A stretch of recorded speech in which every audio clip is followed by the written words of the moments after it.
Let me ask you a question.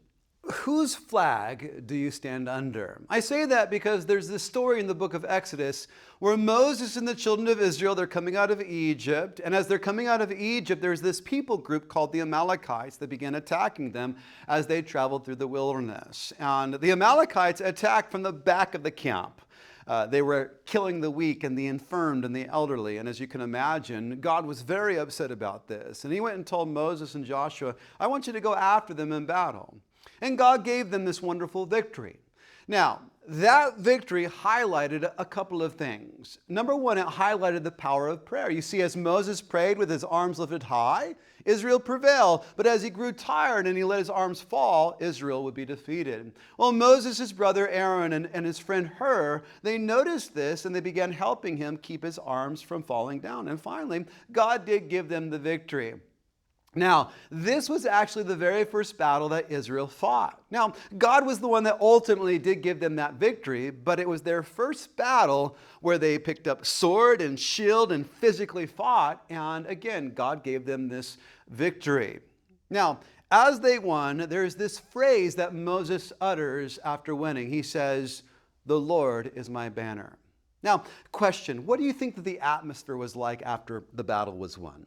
I'm sure it was like, we won our first battle, we won. But who should the people credit?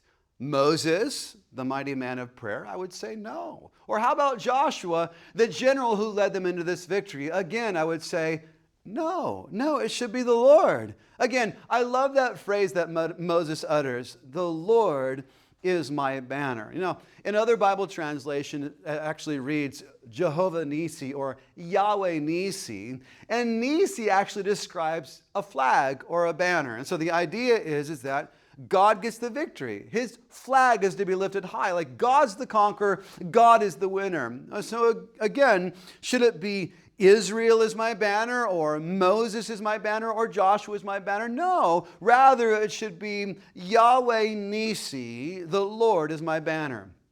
I think that this is important for us as Christians today because we might be tempted to stand under another banner that we might mistakenly replace with the Lord's banner, especially recently as we have, elected a president that many Christians really do believe that he's God's guy and that he's going to change things. And most Christians who voted for him would say that he's doing good things right now. Now, with that, I think it's very important for us as Christians to vote our Christian conscience. That I believe that it's a Christian stewardship. I believe that it's actually an obligation before God that we should vote our Christian conscience, that we should vote for biblical values. And I'm praying genuinely that God would have His blessing upon our nation. We should be praying for our nation. We should be praying for our leaders. And with that, I would even say that personally, I am deeply patriotic. Now, I want Jesus' name to be declared throughout our nation, and I want our nation to be a good nation. I want our nation to be a nation with common sense, and it's a wonderful privilege to be a citizen of the United States of America. I love how in American Christian history that we've been known to spread the gospel in really powerful ways. But let me just say, even so, at the end of the day, we can't get this mixed up. It's Jehovah Nisi. No other name that we should put ourselves under. The Lord is my banner. It's the Lord. He's to be exalted. He's to be lifted high. And so, yes, I do take my participation as a citizen very seriously, and I think that you should as well. But at the end of it all, what do we say? We say, the Lord is my banner. He is the flag that I stand under.